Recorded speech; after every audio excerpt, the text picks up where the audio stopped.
Istilah yang sekarang mungkin biasa kita dengar dari sosial media adalah tulisan POV, point of view, ya, di mana saat kita surfing media sosial,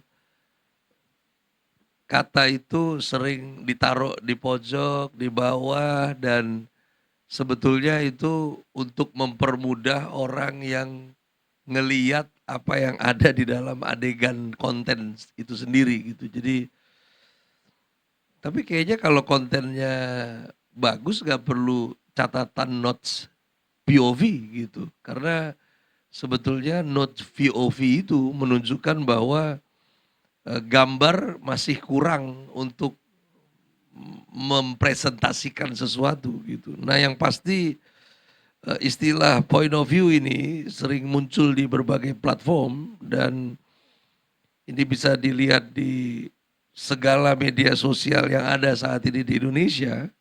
Kalau kita mau mencari tahu tentang apa itu point of view, di mana point of view yang secara baku artinya adalah sudut pandang yang biasanya menunjukkan situasi dari perspektif tertentu. Sehingga videonya apa, maksudnya apa, dipaksa bisa ketemu. Ya. Biasanya video klip itu kalau Indonesia semuanya nyambung. Sudah 10 tahun atau 15 tahun terakhir, Amerika kalau bikin tuh rata-rata nggak nyambung. Ya. Lagunya sama klipnya nggak nyambung. Jadi sepertinya sih sedang membiarkan dan sedang membebaskan untuk masing-masing punya perspektifnya menjadi bebas begitu. Nah, istilah point of view itu digunakan dalam narasi orang pertama yang membantu si pembuat, kalau dulu disebut membantu si pembuat video gitu. Kalau sekarang bahasanya konten lah ya. Membantu si pembuat konten untuk membenamkan penonton dalam experience yang ada dari tampilan yang disajikan gitu. Dan istilah ini adalah istilah lama dari dunia perfilman. Cuman sekarang lebih dikenal melalui sosial media.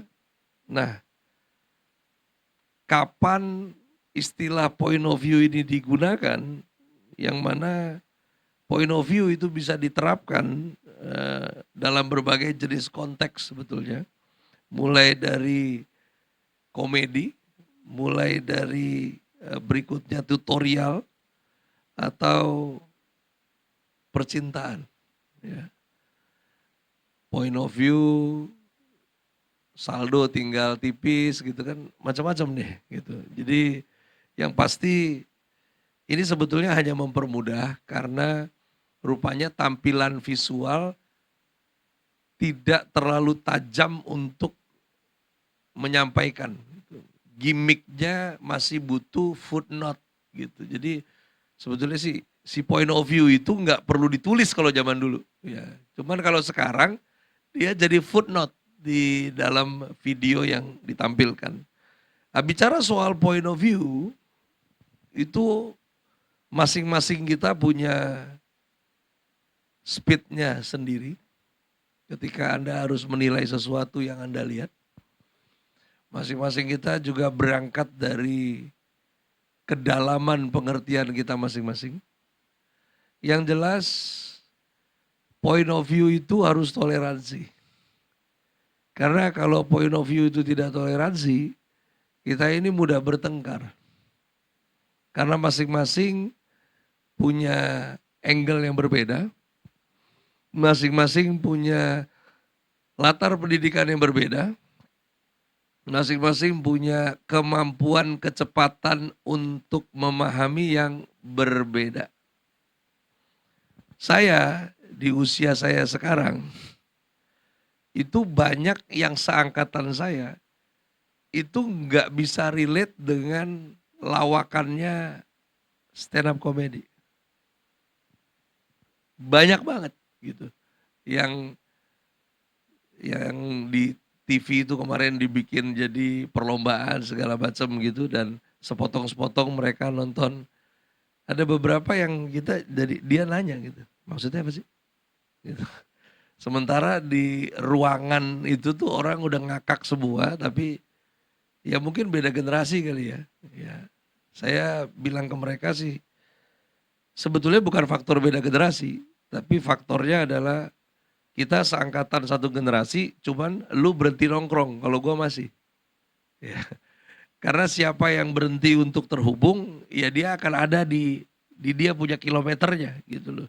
Saya masih ada di dalam komunitas sosial yang masih beragam usianya. Bahkan ada yang masih di 25 tahun, 26 tahun gitu. Dan saya lebih banyak bertanya kepada mereka dan semua yang mereka sampaikan itu yang kemudian bisa menjadi masukan saya olah dan akhirnya saya jadi paham. Gitu. Karena untuk orang tertawa itu butuh intelektual. Betul nggak? Anda nyampe yang saya ngomong? Orang cerdas itu gampang ketawa. Jadi kalau Anda susah ketawa, mungkin emang agak kurang loh. Gitu. Ya. Karena orang cerdas itu banyak mentertawakan banyak hal dalam hidupnya. Bahkan kecerdasan yang mengiring kehidupan seseorang menjadi dewasa. Let you know, ciri-ciri orang menjadi dewasa adalah dia sanggup mentertawakan dirinya sendiri. Kalau Anda belum sampai di level itu, lu belum adult. Ya. Gue ngetawain botak gue sendiri di kamar mandi. Ya. Ngelihat kerutan di pinggir mata gue sendiri. Ya. Dan I'm happy dengan itu semua karena saya sudah melewati berbagai masa. Dan saya ada di masa saya sekarang. Dan I'm grateful untuk itu. Oleh karena itu bicara tentang point of view, saya mengajak kita berada pada posisi melalui point of view justru Anda belajar bukan menutup pintu. Melalui point of view justru kita bertoleransi walaupun tanpa berkompromi. Dari Mazmur pasalnya yang ke 139 ayat 1 sampai dengan ayatnya yang ke-6. Saya mau ajak kita membaca bersama-sama. Mari 1, 2, 3. Untuk pemimpin biduan Mazmur Daud. Tuhan, Engkau menyelidiki dan mengenal aku. Engkau mengetahui kalau aku duduk atau berdiri. Engkau mengerti pikiranku dari jauh. Engkau memeriksa aku. Kalau aku berjalan dan berbaring, segala jalanku kau maklumi. Sebab sebelum lidahku mengeluarkan perkataan, sesungguhnya semuanya telah kau ketahui ya Tuhan. Dari belakang dan dari depan engkau mengurung aku dan engkau menaruh tanganmu atasku. Terlalu ajaib bagiku pengetahuan itu, terlalu tinggi, tidak sanggup aku mencapainya. Gini, bicara antar generasi, harusnya selalu ada jembatan. Menjadi masalah adalah apakah generasi sebelumnya itu mau bekerja keras untuk rendah hati? Apakah generasi yang selanjutnya itu juga mau rendah hati untuk bekerja keras, menerjemahkan apa yang menjadi maksudnya? Karena kalau dua-duanya nggak bersinergi, repot. Yang tua ngerasa kalau dia sudah tahu banyak banget, sementara yang generasi baru mengatakan bahwa lu sok tua, mentang-mentang tua, lu pikir lu tahu semua. Ya. Ini emang repot sih kalau begini nih. Ya.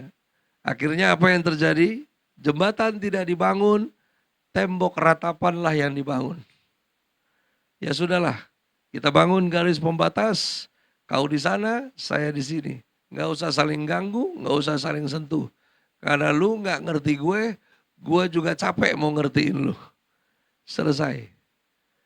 Bicara tentang hal ini, dari Mazmur 139 ayat 1 sampai dengan ayat yang ke-6.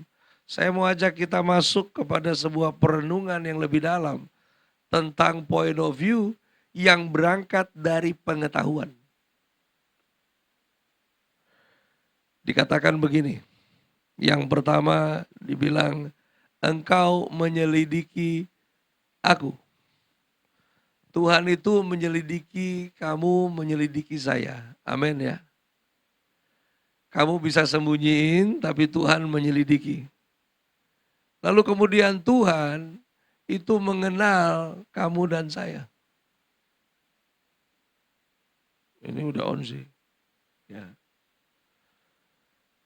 Seperti temanmu mengenalmu, tidak komplit karena lebih kenal Tuhan terhadap kamu daripada orang-orang terdekatmu. Itu kata firman Tuhan yang kita baca tadi. Tuhan itu tahu kalau kamu duduk, kalau kamu berdiri, Tuhan mengetahui. Lalu kemudian Tuhan itu mengerti pikiranmu dari jauh.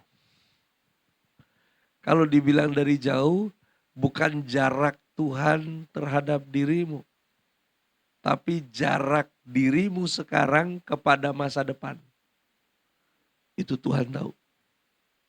Apa yang kamu mau coba-coba rancang, apa yang kamu lagi brainstorm, dan apa yang akan terjadi di depan, Tuhan mengerti pikiranmu dari jauh.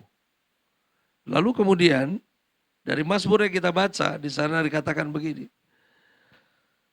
Tuhan itu memeriksa aku kalau aku berjalan, kalau aku berbaring, segala jalanku kau maklumi.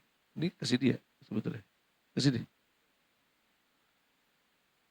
Nggak dapat.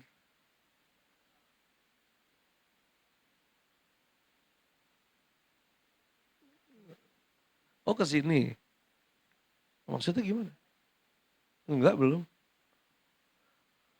Kan bahan gue yang tahu. Enggak belum yang ini juga. Coba back lagi. Ya. Enggak, lu kemana lagi lu? Balik lagi back, bukan forward. Nah, lu lebih gila lagi nih. Ya.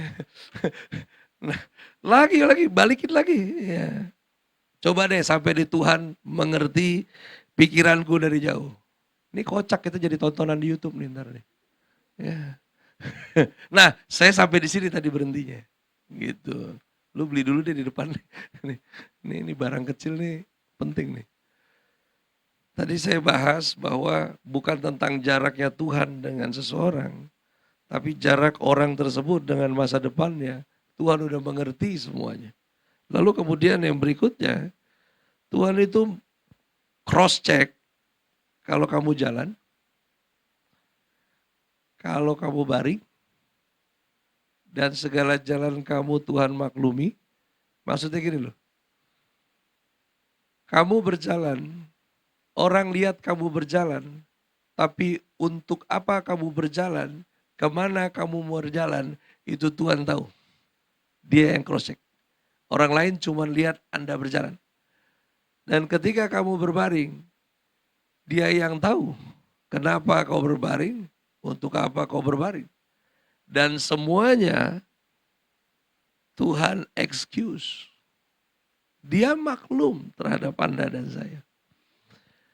Maka yang saya mau sampaikan terkait dengan point of view. Harusnya perdamaian itu terjadi karena setiap orang memiliki point of view yang dibungkus dengan permakluman. Ngaku atau enggak, setiap kita punya masa nakalnya kita masing-masing. Benar apa benar? Setiap orang punya hak untuk goblok. Masalahnya jangan gunakan hak itu berlebihan. Ya. Karena nanti jadi goblok beneran. Kalau kau paham itu, harusnya kau maklum. Karena ada yang hari ini berada pada RPM dan kecepatan kilometer yang sama dengan kamu. Ada yang masih jauh sekali tertinggal. Point of view harusnya membuat Anda maklum bukan menjadikan tembok satu dengan yang lain antar hubungan. Yang berikut di sana disebutkan begini. Daud bilang, sebelum lidahku mengeluarkan perkataan, sesungguhnya semuanya telah Tuhan ketahui. Cuman kadang ayat yang ini dicomot, dimasukin ke dalam perkara doa. Sebetulnya nggak nyambung ini. Makanya kita ngelihat orang Kristen makin tua makin gak ada suaranya doa kan. Di depan babi panggang dia cuman diem. Endingnya dia cuman bilang amin. Ya. Lu ngomong apa tadi? Dia tahu deh udah pokoknya. Ya. Ini sebetulnya bukan ayat yang konteks soal doa. Lalu kemudian yang berikutnya, dari belakang, dari depan, semuanya itu ke border oleh Tuhan. Next dong.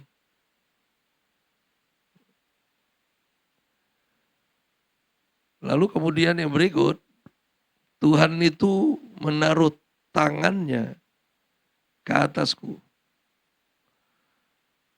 Ada direction yang jelas dari Tuhan atas hidup seseorang. Bahkan ketika orang itu ada di luar direction Tuhan tahu, tapi yang tidak tahu adalah orang lain. Karena itu, apa yang kau lihat dalam kehidupan ini, belum tentu kau mengerti seperti apa yang kau lihat. Dari semua yang kita coba summary dari ayat ini, akhirnya dia bilang begini, terlalu ajaib bagiku pengetahuan itu. Daud bilang terlalu tinggi, tidak sanggup aku mencapainya. Untuk segala hal. Mau bicara sains, Anda mau bicara Alkitab, ini adalah tahun kalau saya bisa menyelesaikan, berarti di tahun ke-19 saya menyelesaikan pembacaan kitab Kejadian sampai Wahyu. Ada orang-orang yang bilang, kenapa ya setiap baca Alkitab ulang lagi ada sesuatu yang baru? Kenapa ya? Ada yang bilang, oh karena memang firman Allah itu hidup. Sebetulnya ngeles sebetulnya. Sebetulnya gini loh, ada benarnya bilang firman Allah itu hidup.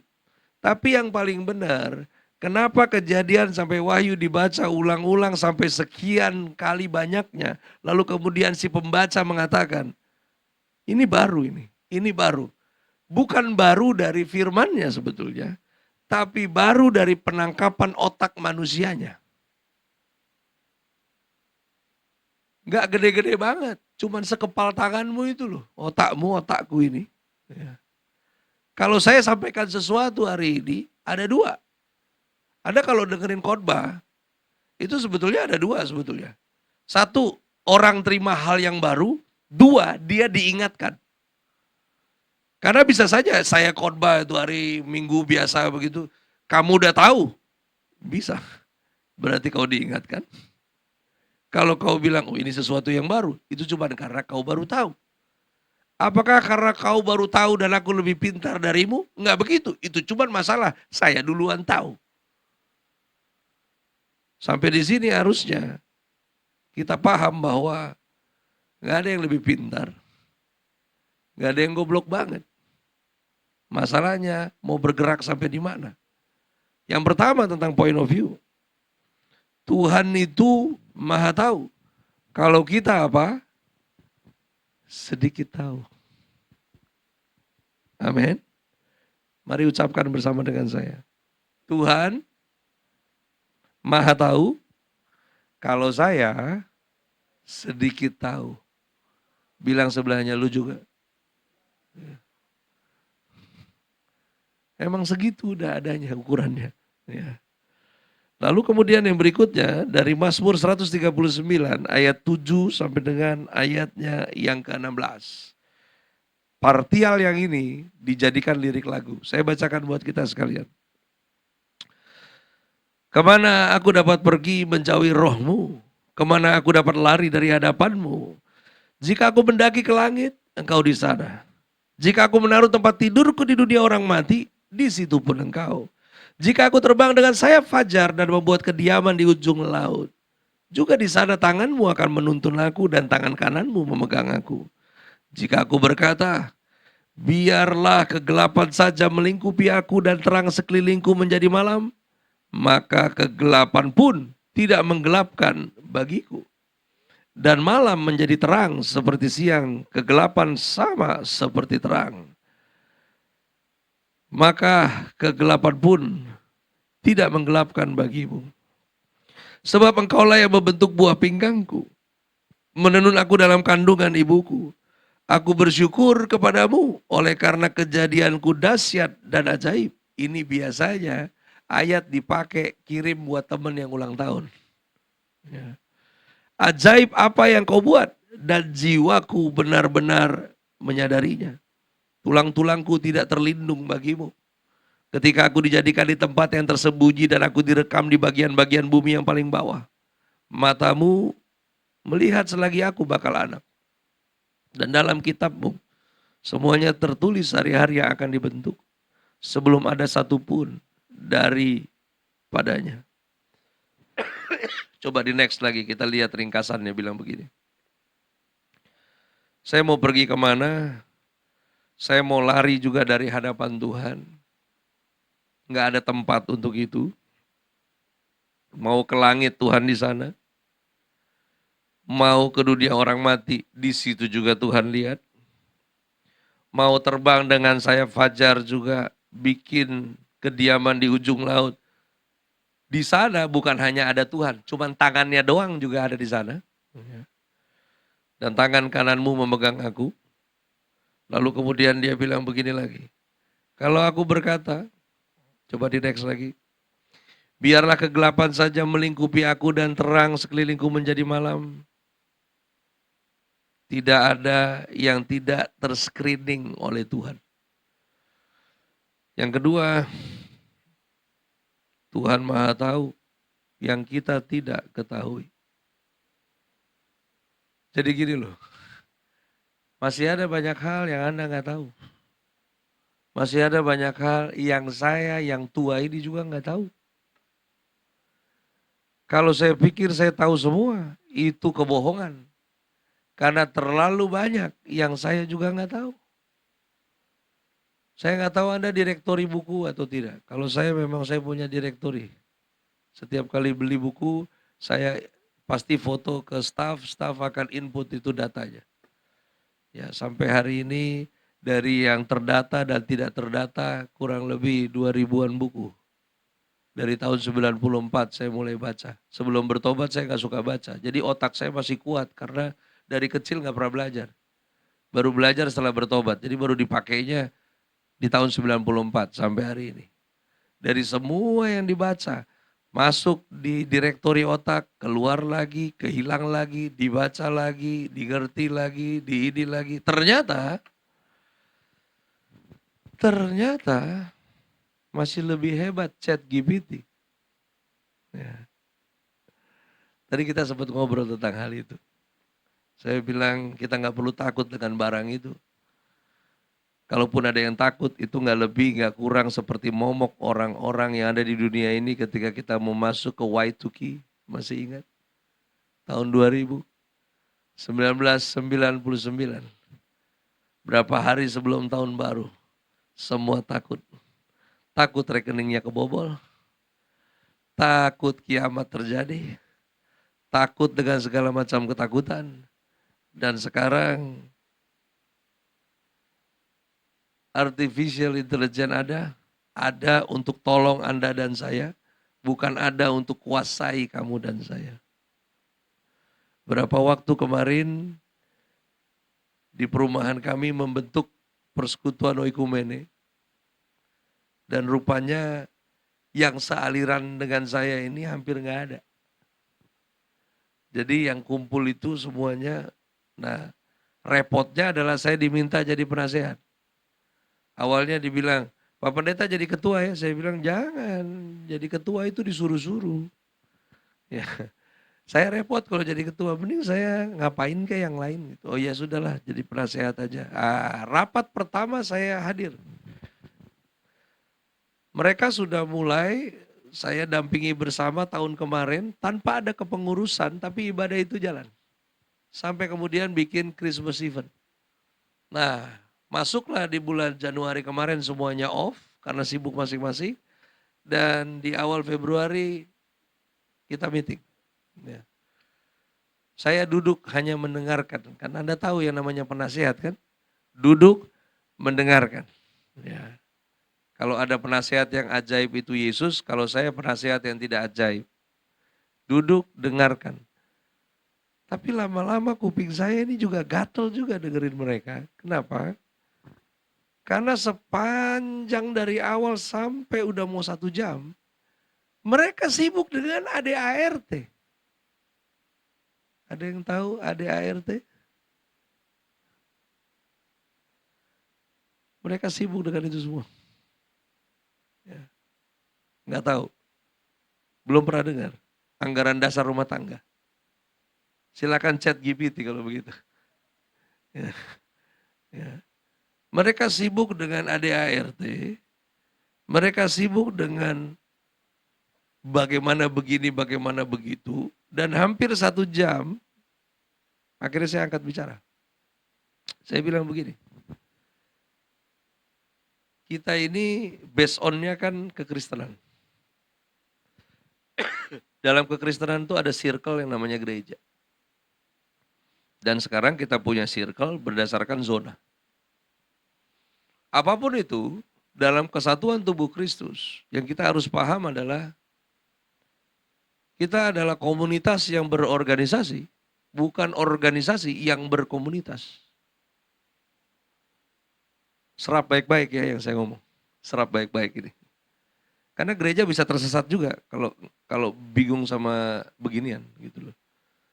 Komunitas yang berorganisasi itu orientasinya manusia. Tapi organisasi yang berkomunitas itu orientasinya sistem. Saya bilang sistem itu dibuat untuk menolong kita, bukan sistem dibuat untuk mengatur kita. Sampai di sini jelas? Karena mereka hampir 2 jam hanya merapatkan begini. Kalau ada yang sakit, berapa bantuan yang diberikan? Nanti bagaimana menghitung yang ini layak atau tidak diberikan? Kalau misalnya masuk rumah sakit, dirawat berapa hari baru layak untuk dikasih donasi.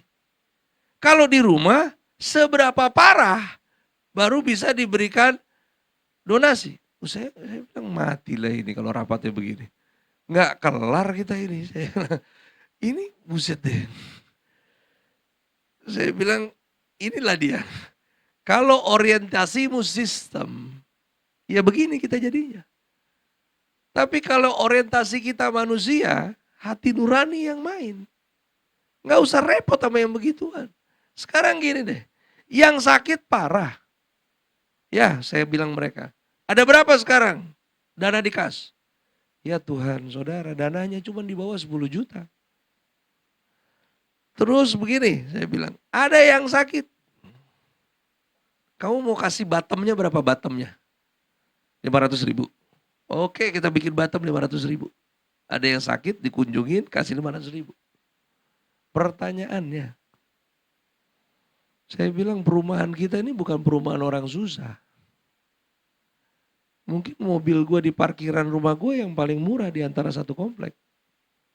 Tapi sekarang, kalau kau mau kunjungi yang sakit ini, mobil yang paling murah parkir di rumahnya adalah Defender. Terus lo mau kasih amplop gope begitu. Akhirnya rusak juga kan sistemnya. Saya bilang udah stop. Kita buat keteraturan, tapi fokusnya manusia. Sejak kapan Yesus turun ke bumi ini, bikin organisasi? Halo? Ada kau baca di Injil? Karena begitu besar kasih Allah kepada sinode di muka bumi, maka dia mengaruniakan anaknya yang tunggal untuk menjadi ketua. Nggak ada begitu kan? Ya, nggak ada begitu. Saya bilang, lu jadi gila nanti kalau begitu urusannya. Ya. Karena yang satu sok gegayaan paling jago berorganisasi, datang dengan gayanya, saya bilang, sudahlah. Tuhan itu maha tahu, bahkan yang tidak kita ketahui, dia tahu. Lalu kemudian yang berikutnya, dari Mazmur 139 ayat 17 sampai 24, saya baca buat kita sekalian. Dan bagiku betapa sulitnya pikiranmu ya Allah, betapa besar jumlahnya. Jika aku mau menghitungnya, itu lebih banyak daripada pasir. Apabila aku berhenti, masih saja aku bersama-sama Engkau. Sekiranya Engkau mematikan orang fasik ya Allah, sehingga menjauh daripada aku, penumpah-penumpah darah, yang berkata-kata dusta terhadap Engkau dan melawan Engkau dengan sia-sia. Masakan aku tidak membenci orang-orang yang membenci Engkau, ya Tuhan, dan tidak merasa jemu kepada orang-orang yang bangkit melawan Engkau. Aku sama sekali membenci mereka. Mereka menjadi musuhku. Selidikilah aku ya Allah dan kenalah hatiku, ujilah aku dan kenalah pikiran-pikiranku. Lihatlah apa jalanku serong dan tuntunlah aku di jalan yang kekal. Dia ngaku yang pertama, summary-nya dibilang begini. Pikiran tuh, boleh di next. Ya. Pikiran Tuhan itu sulit. Pikiran Tuhan itu besar jumlahnya. Daud bilang kalau saya mau ngitung pikiran Tuhan, itu lebih banyak dari pasir. Bahkan ketika aku berhenti menghitung, aku masih saja bersama-sama dengan Engkau. Sulit. Lalu kemudian dia bilang, sekiranya Engkau mematikan orang fasik ya Allah, sehingga menjauh daripadaku. Di sana Daud mau bilang, saya mau benci yang Tuhan benci. Saya mau sukai apa yang kau sukai. Pokoknya I'm yours.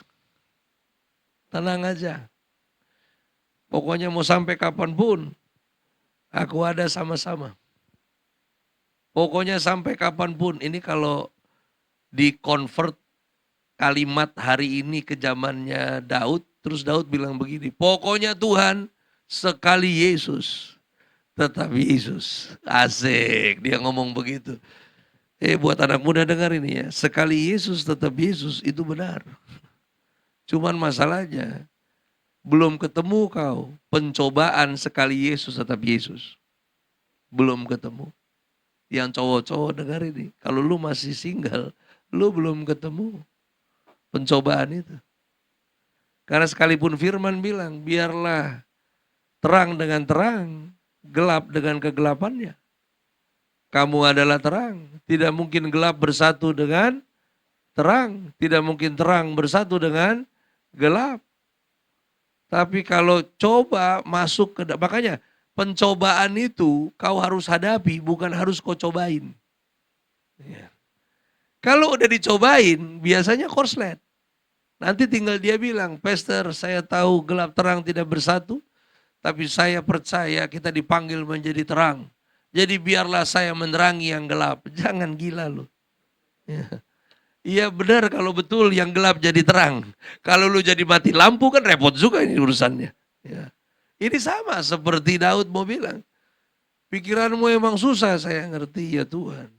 Tapi percaya deh, yang Tuhan gak suka saya juga gak suka. Yang Tuhan senang, saya senang, percaya deh. Ya. Akhirnya dia sadar. Rangkuman yang terakhir, akhirnya dia bilang begini. Kenallah hatiku, ujilah aku, kenalilah pikiranku, lihatlah apakah jalanku serong. Dan akhirnya dia nyerah. Tuntunlah aku di jalan yang kekal.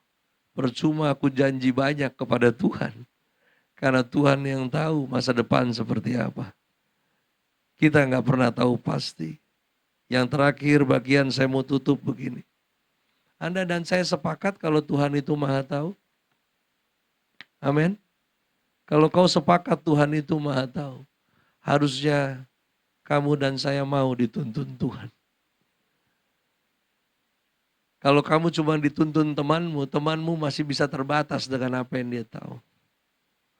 Saya tahulah kita beberapa pasti punya teman yang kita pintarkan. Bukan karena dia pintar, karena kita merasa dia lebih pintar saja dari kita. Ada juga kita punya teman yang merasa dirinya pintar sendiri. Padahal nggak ada yang validasi dia juga gitu. Ya, ada. Ya, memang orang pintar itu lawannya yang sok pintar itu mengerikan. Sama seperti cantik dengan sok cantik itu dua hal yang berbeda. Yang merepotkan adalah yang sok cantik, sok pintar, ini memang merepotkan. Kalau jelek, itu kodrat mungkin. Ya, apapun itu, saya mau bilang begini, sampai di usia ini, saya masih mendapati hanya Dia yang Maha Tahu. Dan saya bersyukur, saya hidup di generasi di mana Tuhan menaruh pikiran dan perasaannya pada kertas yang bertumpuk yang hari ini kita sebut Alkitab. Di sana Anda dan saya dipenuhkan dengan pengetahuan Tuhan. Karena itu harus mau dituntun yang Maha Tahu. Karena kalau tidak, kamu akan babak belur dengan sok taunya kamu dan saya. Ada terlalu banyak yang kita nggak tahu. Karena itu beri diri kamu untuk dituntun yang Maha Tahu. Mari kita berdoa. Terima kasih Tuhan Yesus. Ada banyak cara pandang di dunia ini yang bergejolak di dalam setiap kami.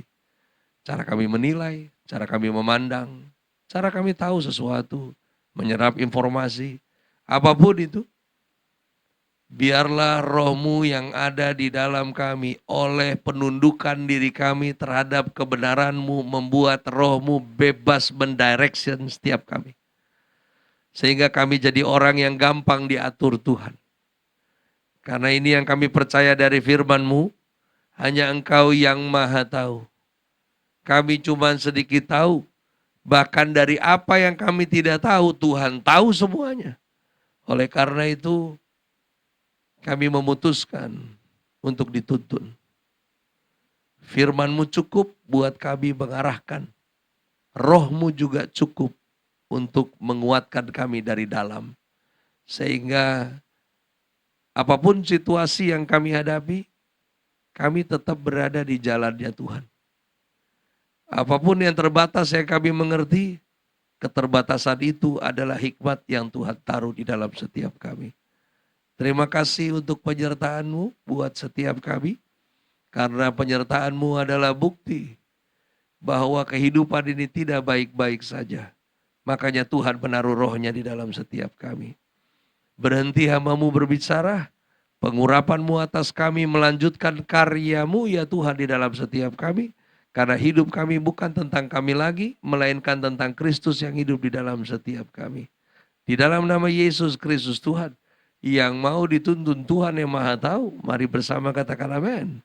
Beri tepuk tangan buat Tuhan Yesus.